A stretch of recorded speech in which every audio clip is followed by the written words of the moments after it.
پیدائشی طور پر کوئی انسان اونچا نہیں، کوئی انسان نیچا۔ اللہ تعالیٰ نے سیرت النبی کو مجھ پر کھولا، میں نے اس کا انالیسس کیا، تجزیہ کیا اور اس سے انفر کیا ہے اور چیلنج کرتا ہوں۔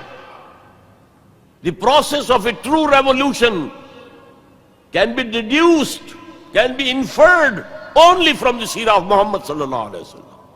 اس کی وجہ کیا ہے؟ تاریخ انسانی کے باقی سارے انقلاب جزوی تھے۔ فرینچ ریولوشن میں صرف سیاسی نظام بدلا اور کچھ بھی نہیں بدلا، عقائد وہی رہے، اخلاق وہی رہے، معاشی نظام وہی رہا جو پہلے تھا، صرف سیاسی نظام بدلا۔ بولشوک ریولوشن میں معاشی نظام بدلا، باقی معاشرہ وہی تھا، سوشل ویلیوز وہی تھیں، وہی عیسائیت جو کی تو قائم تھی۔ صرف ایک ریولوشن ہے پوری ہیومن ہسٹری میں جس نے ٹوٹل چینج کیا، عقیدے بدل گئے، اخلاق بدل گئے، صبح و شام کے انداز بدل گئے، شب و روز کے نقشے بدل گئے، نظام بدل گیا، سیاسی نظام، نیا سیاسی نظام۔ میں آپ کو بتا چکا ہوں، the historical role of Islam پر ایم این رائے کی کتاب پڑھیے اسے۔ اچھا، اور یہ تاریخی انقلاب، عظیم ترین انقلاب تاریخ کا، یہ ایک لائف سپین میں مکمل ہو گیا۔ فرینچ ریولوشن کے لیے فکر دینے والے روسو، والٹیئر وغیرہ بیسیوں جو ہے صاحب قلم تھے، ان کا ایکچوئل انقلاب برپا کرنے میں کوئی حصہ نہیں۔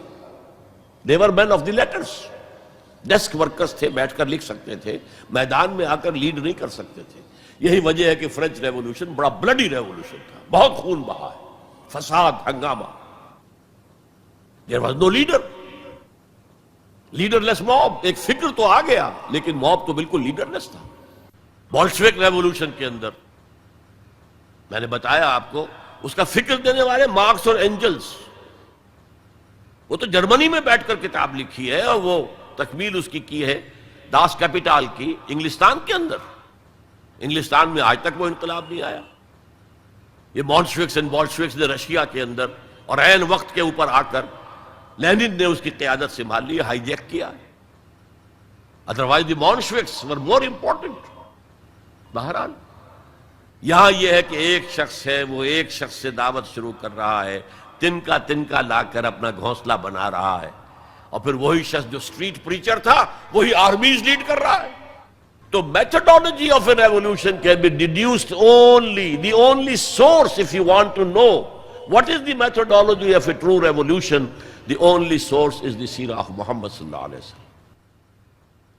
اور جیسا کہ میں نے آپ کو بتایا تھا حدیث نبوی کہ حضور نے 5 ادوار گنوائے تھے اپنے دور سے لے کر، دور نبوت، دور خلافت علی منہاج النبوہ، جسے ہم خلافت راشدہ کہتے ہیں۔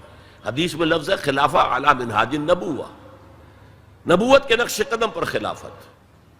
پھر تیسری کاٹ کھانے والی ملوکیت، چوتھی غلامی والی ملوکیت، جبکہ انگریزوں کے غلام ہو گئے، فرانسیسیوں کے غلام ہو گئے، اطالویوں کے غلام ہو گئے، اسپینیئرز کے غلام ہو گئے، ڈچ کے غلام ہو گئے، پورچوگیز کے غلام ہو گئے۔ اور اس کے بعد آپ نے فرمایا پھر خلافت علی منہاج النبوت کا دور آئے گا۔ اور اس کے ضمن میں امام مالک رحمۃ اللہ علیہ کا ایک بڑا ذری قول ہے، لن يصلح آخر هذه الامة الا بما صلح به اولها۔ اس امت کے آخری حصے کی، آخری حصہ کون سا ہوگا؟ خلافت علی منہاج النبوہ۔